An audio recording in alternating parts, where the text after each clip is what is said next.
Who we got? High Flyer Henry Turner on? Mark Jones with us here. What's up, Mark?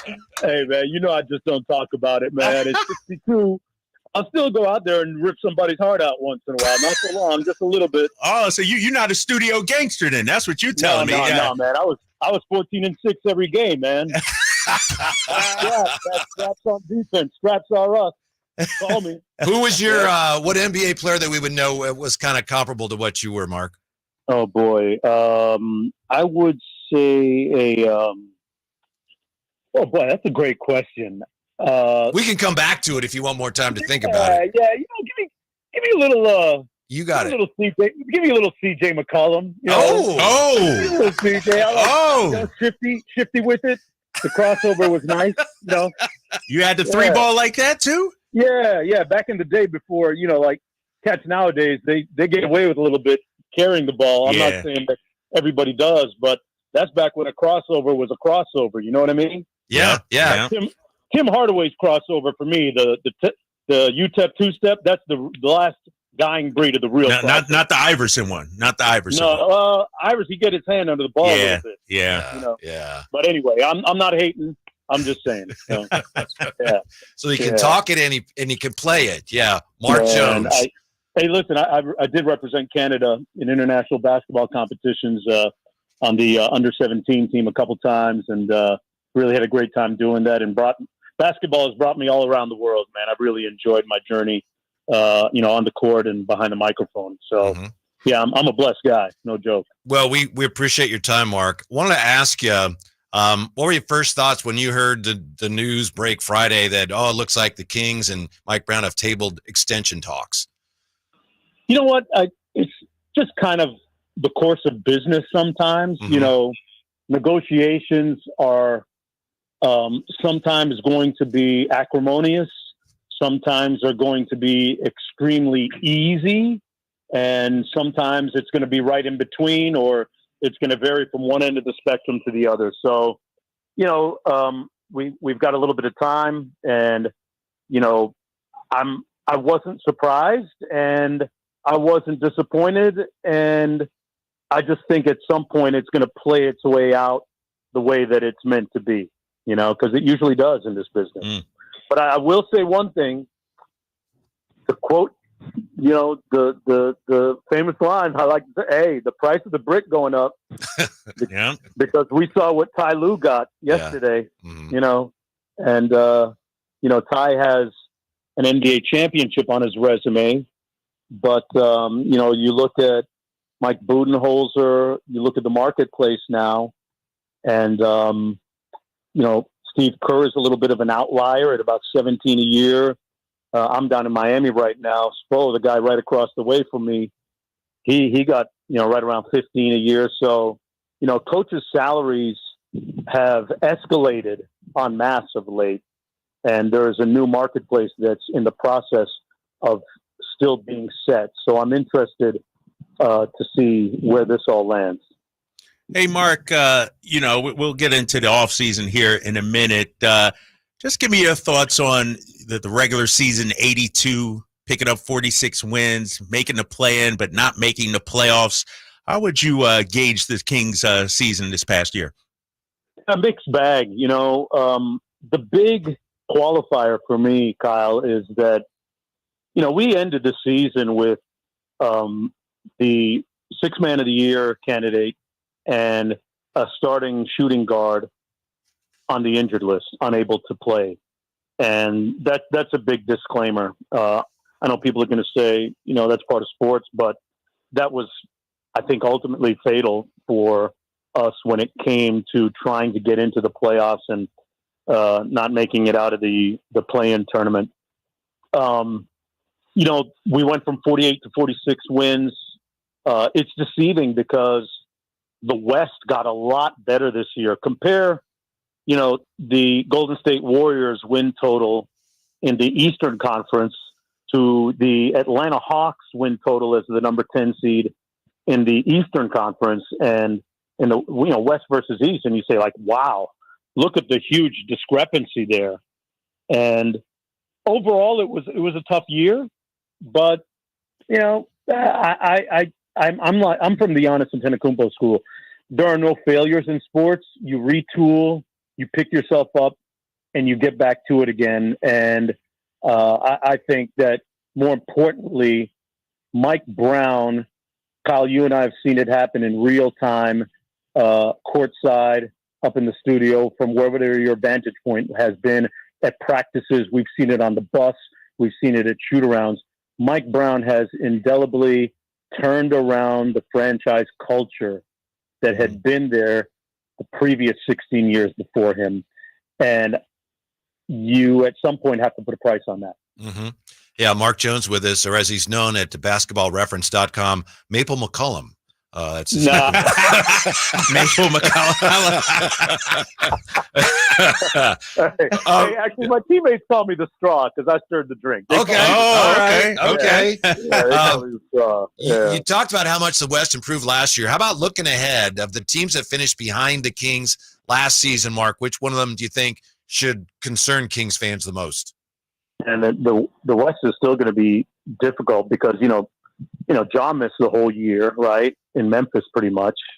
And he'll be back next year. And they've made significant changes on their coaching staff. So I think Memphis is going to be better. I don't think that the bottom part of the West is going to be that much improved. I think that, as far as teams that we might have to look out for in Sacramento, it's going to be the same group primarily that finished in the top 10 this year. Mm-hmm. I really do. Yeah, I think Memphis scares me. Memphis, too, yeah, and what Ime Udoka is doing down there, and Houston scares me as well, Mark. Yeah. So they made a late season charge, yeah.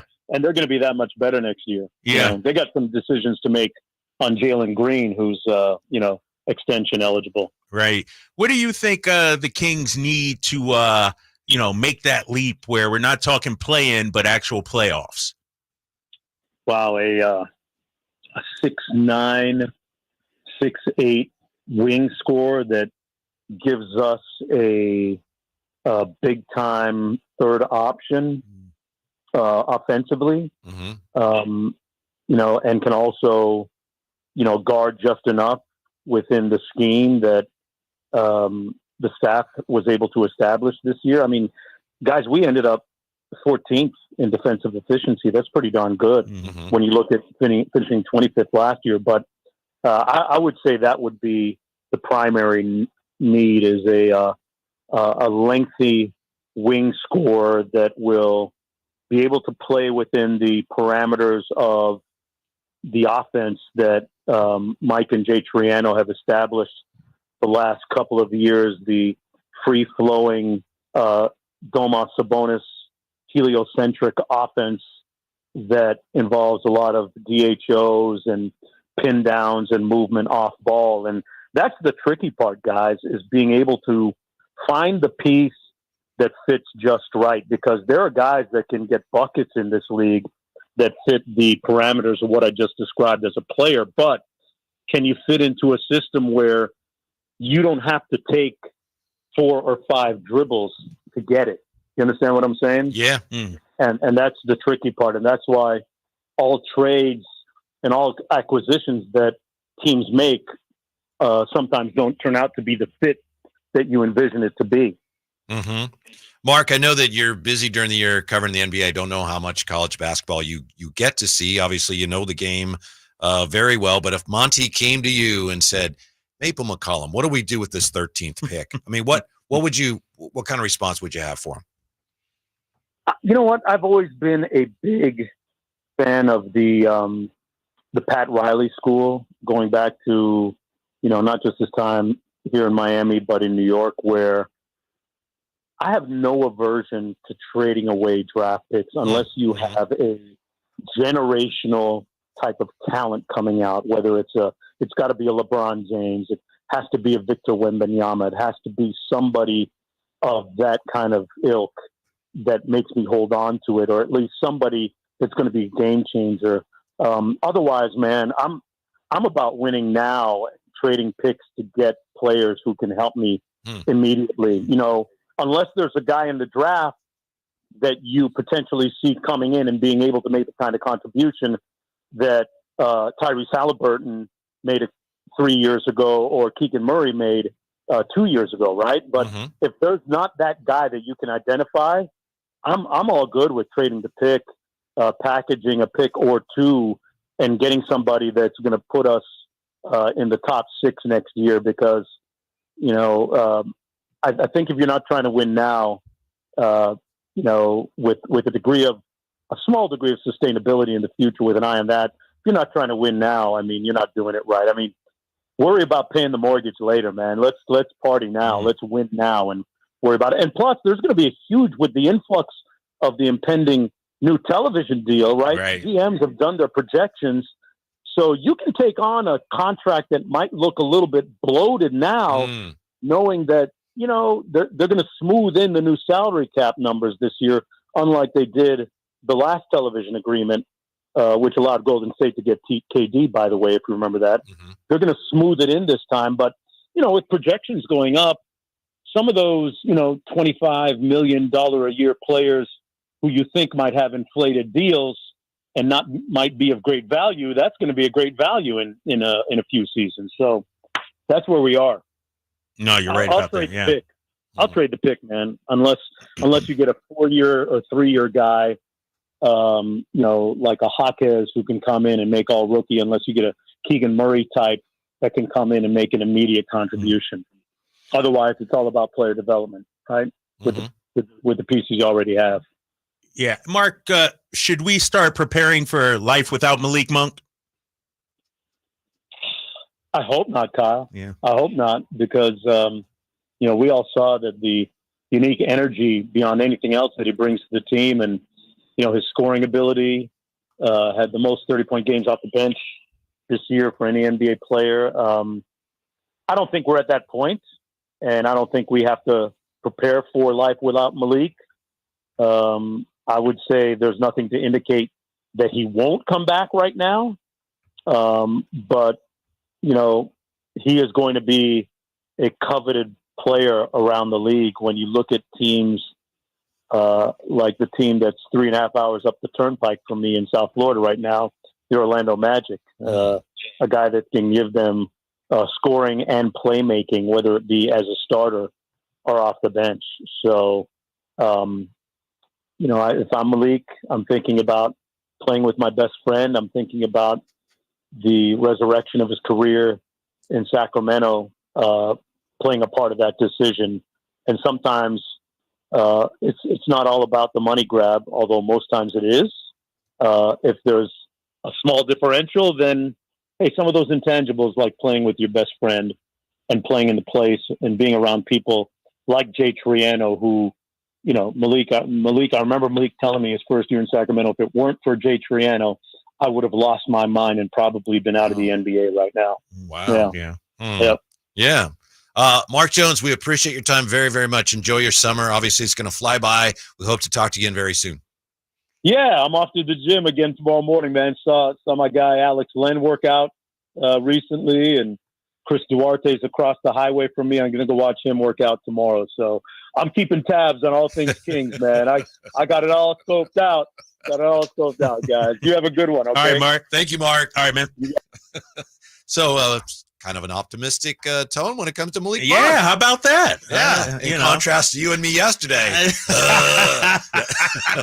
It depends on the day, Whitey. It depends on the day, right? Yeah.